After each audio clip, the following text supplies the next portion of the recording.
Joe Budden said basically that he wants a shout out from me so you bad, were a bro. culture vulture and that you use like the Charlemagne cosign to basically get yourself some level of relevance, and now you're doing the flagrant thing, which is not hip hop. Was this ever part of the plan? Were you ever like, this will be a great way to infiltrate the black community? Shout out to Joe Budden. fuck Andrew Schulz. Just so you know what side he's on. Yeah. You got me, Joe. No, I don't think it was an elaborate plan. No, I don't think so. Okay. He just mad at you? Say again? He just mad at you? No, I don't know. I don't know what his whole deal is. You see Andrew, his mouth crooked to the side is something. Yeah, he don't want to Because say he knows he's winning, that he's even getting this kind of commentary from Joe Budden. You said it. When you started, this is the thing that confused me about that. Only one of us talks about each other. When I saw Brilliant Idiots You know. early on, and even now, I mean, to me, it stands out as whether this was explicit or not, that you kind of said, oh, this will be interesting. We could do a podcast that has a black dude who's very much like a big figure in hip hop, and I'm a white guy. My understanding of hip hop is a little bit more limited, but we both have the comedian I know thing nothing in about common. hip hop. Right. I've never claimed to know anything about hip hop. I grew up in New York City, so like by proxy, Right. the music is part of the culture. But at the same time, like Charlemagne just asked me if I wanted to do a podcast because we would just talk shit for hours on the phone every week, and that's my boy.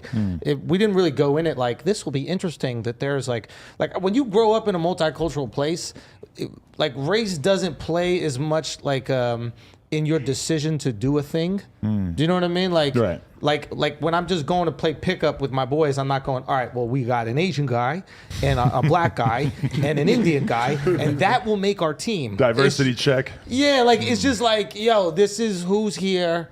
Like even with Flagrant, like Flagrant is wildly diverse, but it wasn't like calculated to be that way. Like Akash is my boy. He's Indian. I've been doing it from like, my oldest friend in comedy.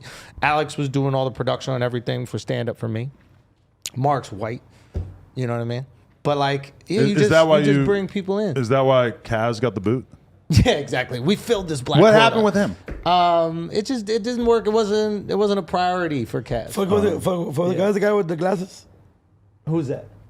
Oh no, that's Alex. That's Alex. Yeah, okay. Kaz is fucking killing it, and he was incredibly successful, and he was doing all these other shows, and I was like tripling down on the pod. I was like, this is gonna be it, and I put all this money into this studio, and Kaz was, he had a show with MSG, he had all these other things, and it just wasn't the amount of time that he could dedicate to it. So, but I got love for Kaz, man. Why did you decide to go from Flagrant 2 to Flagrant? Why did you decide to finally get rid of it? It wasn't like a sports thing.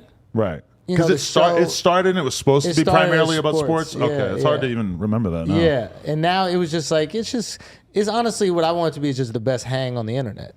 So if we want to talk about sports, we talk about sports. If we want to talk about anything, and I also thought the 2 was a little bit confusing because people don't know there's a reference for obviously a flagrant foul. Yeah. Like I think they're like, is there a flagrant 1? Yeah. Like what else is going on here? Definitely that had occurred to me a few times. And also people call your podcast one word. Well, yours they kind of they say no jumper, but like Right. usually it's like you call it Rogan. They were already calling it flagrant. You know what I'm saying? Like there's usually just one word that describes the podcast. Right. So let's simplify it. I like it. Yeah. But Go ahead. you go. Fuck, how awkward was that situation when y'all had Fresh and Fit on there?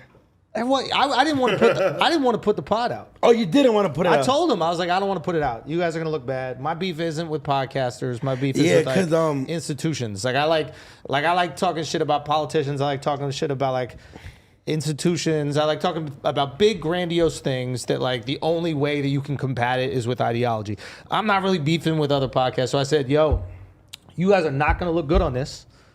I don't think we should put it out. Yeah, because they were like, put it out. At least you gave him the option, though. I don't feel like they came off that different on your episode than they do on their show every night. Right? And maybe that's why. No, but it's a different crowd, though. Yeah. No, yeah, and it's only different when somebody's kind of making you feel a little...